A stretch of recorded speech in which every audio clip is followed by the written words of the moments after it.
We're at the 2018 SHOT Show. We're at the Kestrel booth. We're here with Katie. As you guys well know, I love the Kestrel. If you do a lot of long-range shooting, there's lots of gizmos, there's lots of gadgets to come back every year.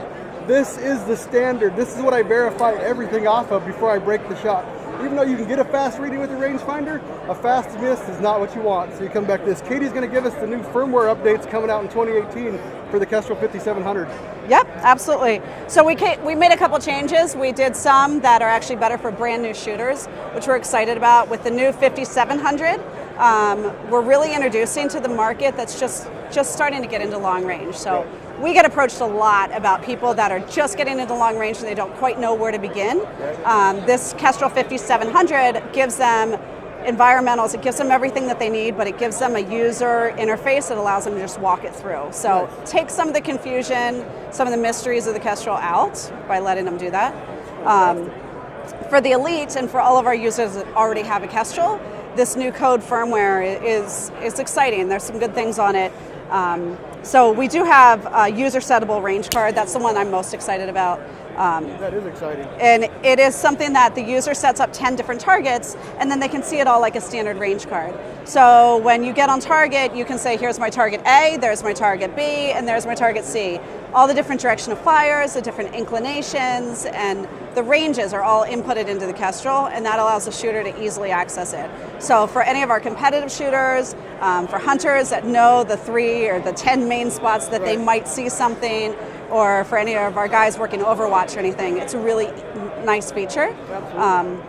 And it works just like the range card. They can see where trace is, so for new spotters, new shooters, they can figure out where they're going to start looking for trace. Once you see trace, you usually keep seeing trace, but to start that training. Absolutely. One of the other big changes, it's big to me, it's a minor change, but on our environmental screen, we always tell users that once you start measuring environmentals, to turn them off when you sit down or lay down to shoot, because you don't want all that ambient ground temperature to be messing with your measurements. It's going to start to affect what holds they give you, and that will start to equate to misses. So just you turn the active off. We turn the active off Gotcha. all the time. We train on that. When you go to turn it on, we actually want you to turn it live, and we want you to swing it around just like that. So you're getting that air temperature around it, you're pushing all the air around the sensors, and you're getting those acclimated a lot faster, and then you switch it back off to lock.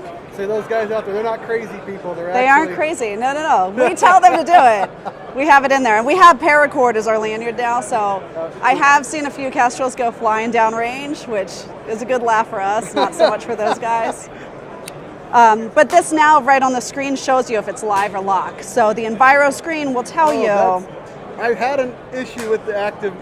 Yes. I set it, forgot it, we moved. And then you forget. I missed, and then I went back and I was like, Yeah, and it also tells you what the temperature is. So I definitely messed it up before where I was truing a brand new barrel, and I kept getting a slower muzzle velocity than I knew I was supposed to get. And it turns out that my Kestrel still thought I was in Texas, even though I was sitting in West Virginia trying to shoot. So that's not good. Yeah. I like that lock feature. So the lock shows you it right there. This now has the extreme long range core in it, so if you want to push out to 5,500 yards, this is the guy. What was the max before? The max before was around 4,000. Yeah, and we were struggling. We didn't want to compromise any of the speed of the computation. So as people are going through and they're getting out to these longer ranges, we wanted to give them their holds as fast as they could. So that's why we held off on doing that, and our engineers were able to do their magic. So you can't tell a difference in speed, but now you can push out to 5,500 meters, 5,500 yards. Yeah. Is the firmware update already out? It is. It came out on the App Store just 2 days ago, I believe. So people are starting to push it out. All the Kestrels we have here and anything that's leaving our factory, obviously, will have that new firmware. Now, I don't know about the Sportsmans. Do the Sportsmans, I've never had one. I just have the 5700 Elite. Do the Sportsmans have the same functions? So the Sportsman, we actually discontinued the Sportsman. Oh, you did? Good to know, we did. I didn't know. It's gone, but the 5700, so we have the 5700 and the 5700 Elite. So the 5700 is now our intro to the ballistics line. It's a lower price point. It's $399. And what's the main differences? So the main differences are that you have just 3 guns in that 5700, and it keeps the people a little more focused on what's important as you're starting off, as you're learning. And the Elite has all the bells and whistles. The Elite has 30 guns. It has all the bells and whistles. The Elite also has those range card features. So you're not going to see a range card in the 5700. You have to upgrade up to the Elite. To me, the range card is, that's a great. It's clutch, right? Oh, That's what I is. use all the time. Yeah. I just go into range card, and that way you can easily go from range to range and see everything. I want to see one thing. Yeah. Katie doesn't mess around. I hope you can focus on this.